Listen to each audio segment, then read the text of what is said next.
এবারও আমরা হারিয়ে যাওয়া মোবাইল ওগুলোকে উদ্ধার করা হয়েছে, সেগুলো আজকে আপনাদের হাতে তুলে দেওয়া হবে। এবং আজকে তুলে দেওয়ার মুহূর্তে দু একটা কথা বলতে চাই, যে হচ্ছে এই যে মোবাইল, প্রত্যেকটা মোবাইলের যে স্মার্টফোন, শুধু একটাই হচ্ছে কিপ্যাড আলা ফোন আছে। যারা স্মার্টফোন ইউজ করেন তারা এই ফোনটা খুব সাবধানে ইউজ করবেন, কারণ ফোনে এখন তো আমরা যাবতীয় তথ্য, আমাদের ব্যক্তিগত তথ্য রেখে দিই, সেই সঙ্গে ব্যাংকিং পরিষেবা কিন্তু এই মোবাইলের মাধ্যমে হয়ে থাকে।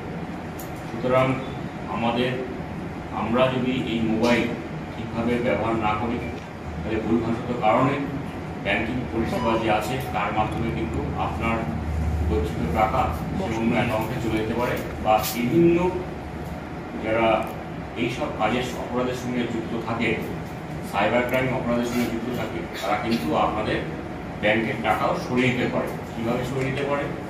যে আপনাদের মোবাইল ব্যবহার করার জন্য, ডিজিটাল প্ল্যাটফর্ম ব্যবহার করার জন্য আপনাদের ইউজার আইডি পাসওয়ার্ড থাকে। যদি সেই ইউজার আইডি পাসওয়ার্ড আপনাদের কাছ থেকে যে কোনো উপায়ে যদি নিয়ে নিতে পারে, তাহলে কিন্তু আপনাদের ব্যক্তিগত তথ্য হতে পারে এবং টাকা পয়সা ব্যাংকের মাধ্যমে, মোবাইলের মাধ্যমে নিয়ে যেতে পারে। সুতরাং সেই দিক থেকে আপনারা সবসময় সতর্ক থাকবেন। অজানা লোক, অপরিচিত লোক, যাদেরকে কোনো সময় আপনি চেনেন না, দেখেননি, তাদেরকে আপনারা কোনোভাবেই ইউজার আইডি, পাসওয়ার্ড, আপনার গোপন তথ্য, যেমন প্যান কার্ডের নাম্বার, আধার কার্ডের নাম্বার এবং পাসওয়ার্ড, এগুলো কোনো সময় শেয়ার করবেন না। এবং মোবাইলে যদি কোনো রকম মেসেজ আসে যে আপনি আজকের দিনে 1 কোটি টাকা বা 1 লাখ টাকা লটারি জিতে গেছেন, সেগুলো সহজে বিশ্বাস করবেন না। কারণ এইগুলো ভাবার আগে সেই সঙ্গে আপনি ভাববেন যে বাস্তবে আমি লটারি কেটেছি কিনা, আমার কোনো সময় লটারি কাটা ছিল কিনা, বা লটারি কেউ আমার কেটেছে কিনা। সুতরাং এইগুলো যদি না হয়ে থাকে, তাহলে আপনার যে মোবাইলে যে লটারির প্রাইজ, সেটা বাস্তবে হতে পারে না। সুতরাং এইভাবে বিচার বিবেচনা করবেন।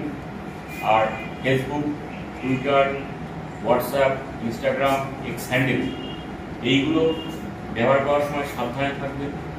অচেনা, অপরিচিত কোনো ফ্রেন্ড রিকোয়েস্ট আপনারা গ্রহণ করবেন না। ফ্রেন্ড রিকোয়েস্ট তখনই গ্রহণ করবেন যদি সে আপনার পরিচিত হয়, আপনার এলাকার ভালো মানুষ হয়, তবেই সেগুলো গ্রহণ করবেন।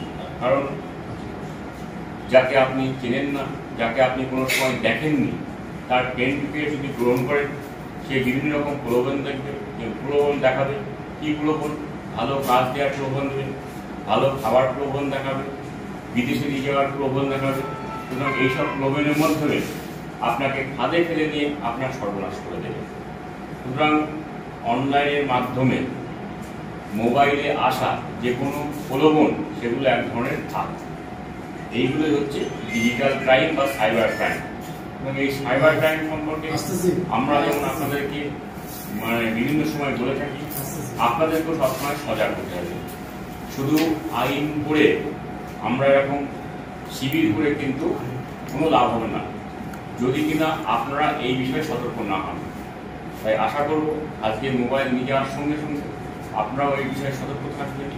তাহলে দেখবেন যে সাইবার ক্রাইম বা হচ্ছে ডিজিটাল মাধ্যমে যে অপরাধ, যারা এই অপরাধের কাজকর্মে যুক্ত থাকে, তারা এই অপরাধ করার কোনো সুযোগ পাবে না। তাই সবাইকে আমার পক্ষ থেকে, জেলা পুলিশের পক্ষ থেকে অসংখ্য ধন্যবাদ জানিয়ে